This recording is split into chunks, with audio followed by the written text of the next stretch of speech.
ये आपको पहली बड़ी खबर की ओर लिए चलते हैं। ईरान की स्थिति काफी खराब हो चुकी है। सुप्रीम लीडर खामनेई की सत्ता और वर्तमान सरकार के खिलाफ लोगों का विरोध प्रदर्शन यहां चरम मोड़ पर पहुंच चुका है। कई लोगों की मौत भी हो चुकी है। विरोध प्रदर्शनों को लेकर अमेरिकी राष्ट्रपति ट्रंप और खामनेई भी आमने सामने आ चुके हैं। जहां ट्रंप ने धमकी दी है तो वहीं खामनेई ने पलटवार किया है। आइए आपको ताजा घटनाक्रम से जुड़ी एक रिपोर्ट दिखाते हैं और फिर इस पर अपने विशेषज्ञ मेहमान के साथ चर्चा करेंगे।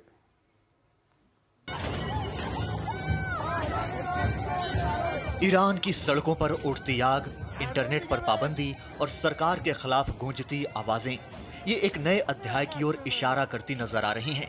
ईरान में आर्थिक संकट और बढ़ती महंगाई के खिलाफ प्रदर्शन अब एक बड़ा रूप ले चुका है। विरोध प्रदर्शनों की ये लहर देश भर में फैल चुकी है। राजधानी तेहरान समेत मशहद और इस्फहान जैसे प्रमुख शहरों में लोग सड़कों पर उतर आए। देश के कई इलाकों में प्रदर्शनकारियों और सुरक्षा बलों के बीच झड़प की भी खबरें सामने आ रही हैं। इस बीच विरोध प्रदर्शन तेज होने के बाद इंटरनेट पर पाबंदी लगा दी गई है। यही नहीं, देश में मोबाइल सेवा पर भी असर पड़ा है। साथ ही कई हवाई उड़ानें रद्द कर दी गईं। सोशल मीडिया पर वायरल हो रहे वीडियो और पोस्ट में देखा गया है कि कई शहरों में ईरान में शाह वंश की वापसी के समर्थन में नारे लगाए जा रहे हैं। इसी बीच ईरान के supreme leader Ayatollah Ali Khamenei ने प्रदर्शनकारियों पर अमेरिकी राष्ट्रपति डोनाल्ड ट्रंप की तरफ से काम करने का आरोप लगाया है। खामनेई ने चेतावनी दी है कि तेहरान ऐसे लोगों को बर्दाश्त नहीं करेगा जो विदेशियों के लिए भाड़े के सैनिक के तौर पर काम कर रहे हैं। अमेरिका के राष्ट्रपति का दिल खुश करने के लिए तेहरान में कुछ बदमाशों और दंगाइयों ने एक सरकारी इमारत को तोड़ दिया। ट्रंप को अपना देश संभालना चाहिए। तेहरान ऐसे लोगों को कतई बर्दाश्त नहीं करेगा जो विदेशियों के लिए भाड़े के सैनिक के तौर पर काम कर रहे हैं। पिछले महीने शुरू हुए विरोध प्रदर्शनों ने अब हर प्रांत में उथल पुथल मचा दी है और इस संघर्ष में दर्जनों लोगों की मौत हो चुकी है। कई शहरों में आगजनी की तस्वीरें भी सामने आई हैं। इस बीच अमेरिकी राष्ट्रपति डोनाल्ड ट्रंप ने ईरानी सरकार को फिर से धमकी देते हुए कहा कि अगर प्रदर्शनकारियों को मारा गया तो अमेरिका ईरान पर हमला करेगा। मैंने उन्हें बता दिया कि अगर ईरान के अधिकारी देश में शांतिपूर्ण विरोध कर रहे लोगों को मारना शुरू करते हैं तो अमेरिका ईरान पर बहुत जोरदार हमला करेगा। इन विरोध प्रदर्शनों को और हवा देते हुए शाह मोहम्मद रजा पहलवी के निर्वासित पुत्र प्रिंस रजा पहलवी ने लोगों से सड़कों पर उतरने की अपील की। उन्होंने सभी यूरोपीय नेताओं से राष्ट्रपति डोनाल्ड ट्रंप का अनुसरण करते हुए ईरान के लोगों का समर्थन करने और शासन को जवाबदेह ठहराने का आह्वान किया। गौरतलब है कि देश भर में इस आक्रोश के कारण आर्थिक बदहाली है। दिसंबर 2025 में ईरानी मुद्रा रियाल गिरकर करीब 1.45 मिलियन प्रति अमेरिकी डॉलर तक पहुंच गई, जो अब तक का सबसे निचला स्तर है। साल की शुरुआत से रियाल की कीमत लगभग आधी हो चुकी है। यहां महंगाई चरम पर पहुंच गई है। खाद्य वस्तुओं की कीमतों में 72% और दवाओं की कीमतों में 50% तक की बढ़ोतरी दर्ज की गई है। इसके अलावा सरकार द्वारा 2026 के बजट में 62% टैक्स बढ़ाने के प्रस्ताव ने आम लोगों में भारी नाराजगी पैदा कर दी है। 2025 में तेल निर्यात में कमी और प्रतिबंध के कारण ये घाटा बढ़कर 15 बिलियन डॉलर तक पहुंच गया है। हालांकि ईरान ने पड़ोसी देशों और यूरेशियन इकोनॉमिक यूनियन के साथ व्यापार बढ़ाने की कोशिश की है, लेकिन अमेरिकी प्रतिबंधों के चलते रियाल का मूल्य स्थिर करना मुश्किल साबित हो रहा है। और इस खबर पर ज्यादा बातचीत के लिए हमारे साथ जुड़ रहे हैं अतुल अनेजा, अंतर्राष्ट्रीय मामलों के जानकार हैं। उनसे हम बातचीत करेंगे। अतुल जी, बहुत बहुत स्वागत है आपका हमारे इस कार्यक्रम में। अतुल जी, सबसे पहले आपसे यही जानना चाहेंगे, क्या खामनेई की पकड़ कमजोर हो रही है ईरान पर?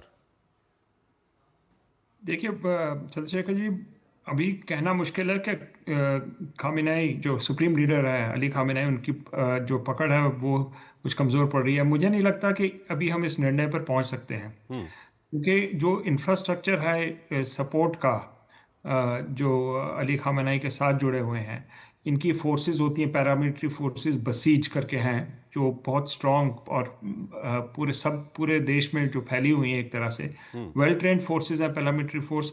हमें नहीं लग रहा, अभी तक कोई अंदेशा नहीं है कि उसमें किसी तरह की दरारें पड़ रही हों। फिर उसके पीछे जो है वो है Iran revolutionary guards core, IRGC जिसको कहते हैं पासदारान फारसी भाषा में।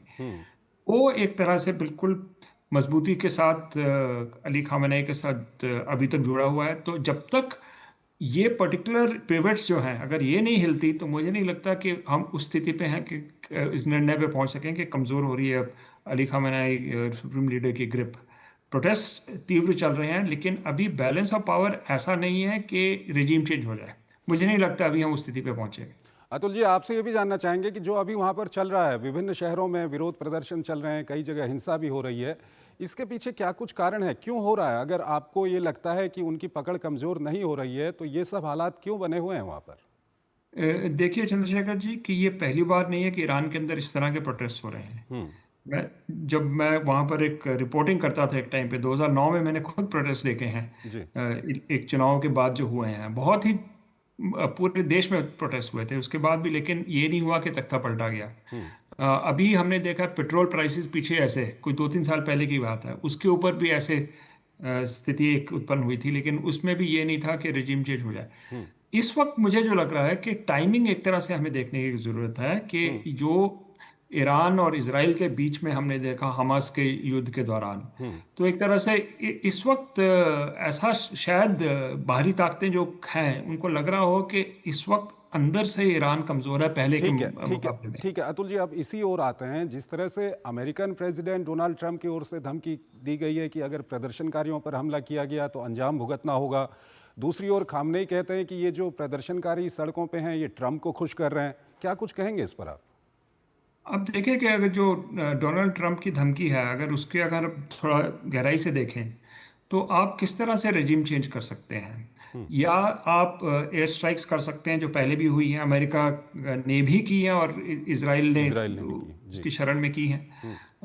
तो लेकिन आप एरियल स्ट्राइक से रेजिम नहीं बदल सकते, उसके लिए आपको ज़मीन पे अपने ट्रूप्स उतारने पड़ेंगे। मुझे नहीं लगता कि उस तरह की मंशा अमेरिका में अभी है।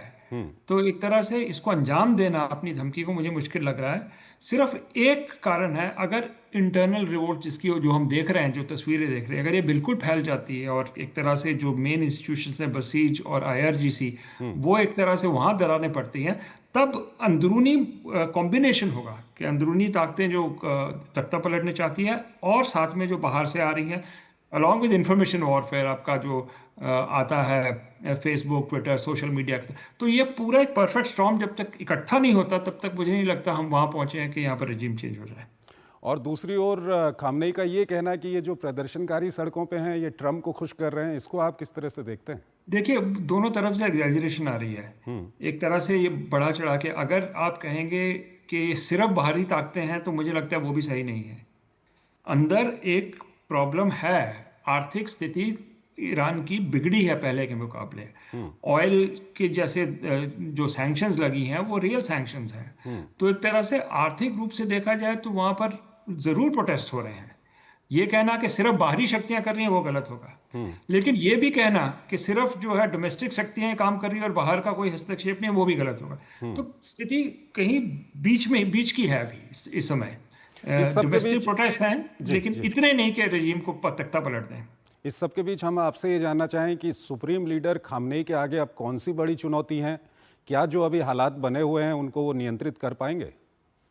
मुझे लगता है कि अभी तक नियंत्रण करने की जो इंस्टीट्यूशन ढांचा है वो भी अली खामेनेई के पास है। और जहां तक प्रोटेस्ट को एक तरह से उनको उनके जवाबी कार्रवाई प्रोटेस्ट के लिए उसी एक तरह से मंशा है और एक ट्रेडिशन रही है ईरान में। तो मुझे लगता है कि ये कंट्रोल कर पाने की स्थिति में है।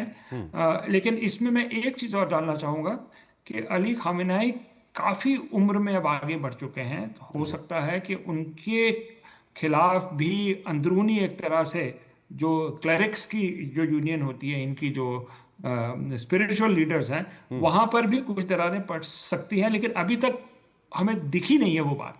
तो अगर अब मैं इसको अगर समाप्त करूं तो मैं मेरा तो आज की स्थिति में ऐसा लगता है कि कंट्रोल कर पाएंगे। ठीक है, अतुल जी हमारे साथ बने रहिएगा। एक और महत्वपूर्ण